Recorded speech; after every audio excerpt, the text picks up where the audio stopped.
Hello friends, I am Dr. Vikas Veerwal. I am a senior consultant with Center for Sight Group of Eye Hospitals in the Cornea, Cataract and Refractive Department.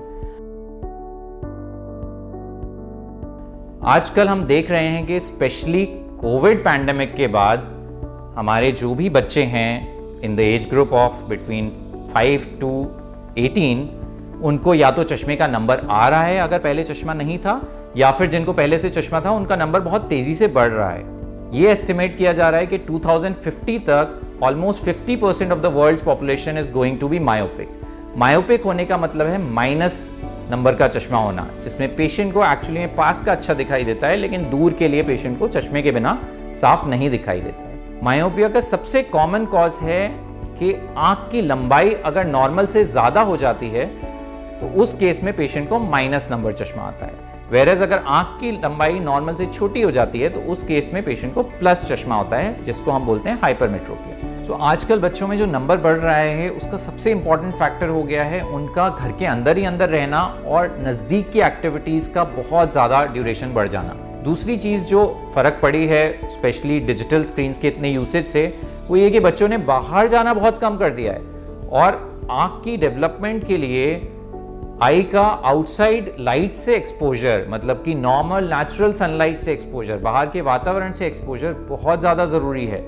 Third important thing which is there is that now because of so much of digital work there is a lot of strain on the eyes that is happening. Their eyes are tired, they are blinking less, they are even having dry eyes at very early age because of continuous usage of screens. चाहे ये cosmetic ही factor हो या ये आई को protect करने वाला factor हो, लेकिन हमें अपने बच्चों में नंबर आने से रोकना है। अगर नंबर आ गया है तो उसे आगे बढ़ने से रोकना है। हमें इंश्योर करना है कि हमारे बच्चे बाहर जाके एटलीस्ट 1.5 से 2 घंटे के लिए बाहर के वातावरण में रहें, बाहर की लाइट में रहें, क्योंकि जो नेचुरल लाइट होती है वो हमारे रेटिना को स्टिमुलेट करती है, जिससे कि हमारी आई की लेंथ नहीं ग्रो करती, आई स्टेबल रहती है। सेकेंड चीज़ जो हमें करनी है वो ये करनी है कि हमको उन जो अननेसेसरी नज़दीक की एक्टिविटीज़ हैं उनको रिड्यूस करना है।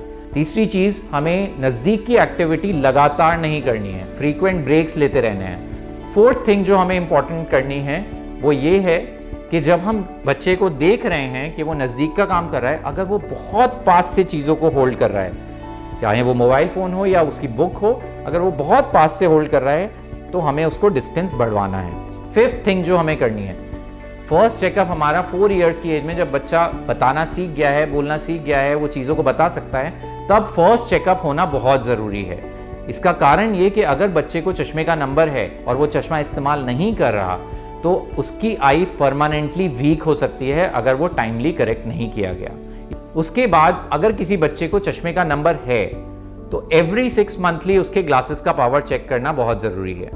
एवरी 6 मंथली पावर चेक करना इसलिए ज़रूरी है कि बच्चे के नंबर में अगर बदलाव आया है और आपने ग्लासेस चेंज नहीं किए तो उसका नंबर और तेज़ी से बढ़ने के चांसेस बढ़ जाते हैं। इंपॉर्टेंट चीज़ कि हमें डाइट पे बहुत ध्यान देना है। So we recommend that for eye health what is good is green vegetables, having a lot of fruits, oranges, papaya, carrots, आंवला, these are the good things or good foods for the eyes. अभी भी कोई भी doubt लगे कि बच्चा ढंग से नहीं देख पा रहा है या आपको कभी महसूस होता है कि वो टीवी आगे जाकर देख रहा है, आपको इमीडिएटली अपने ऑफ्थल्मोलॉजिस्ट को, आई डॉक्टर को चेकअप के लिए लेकर जाना है बच्चे को, जिससे कि अगर उसको ग्लासेस की नीड है तो वो ग्लासेस को प्रिस्क्राइब किए जा सकें और चश्मा लगा सकें। पेशेंट हमसे कई बार पूछते हैं कि चश्मे का नंबर आ गया, माइनस नंबर है, तो इसका मतलब उसको दूर का नहीं दिखाई देता, तो हम पास के लिए तो यूज़ करने की ज़रूरत नहीं है। लेकिन बच्चों में ऐसा केस नहीं होता है। अगर उसको माइनस नंबर भी है तो आपको ग्लासेस हर टाइम इस्तेमाल करने हैं, सिर्फ दूर के कामों के लिए नहीं, क्योंकि अगेन वो नियर का काम बिना चश्मे के अगर करेगा तो नंबर बढ़ने के चांसेस और बढ़ जाएंगे। अगर किसी बच्चे को चश्मे का नंबर आ गया है तो भी हमारे लिए इंपॉर्टेंट ये है कि हम उसको आगे बढ़ने से रोकें। अब हमारे पास इस तरह की ड्रॉप्स आ गई हैं जिनसे हम आगे बढ़ने का नंबर रोक सकते हैं। तो ग्रोइंग एज में जैसे बच्चे की ग्रोथ होती है, आंख की लंबाई विद एज भी ग्रो कर सकती है।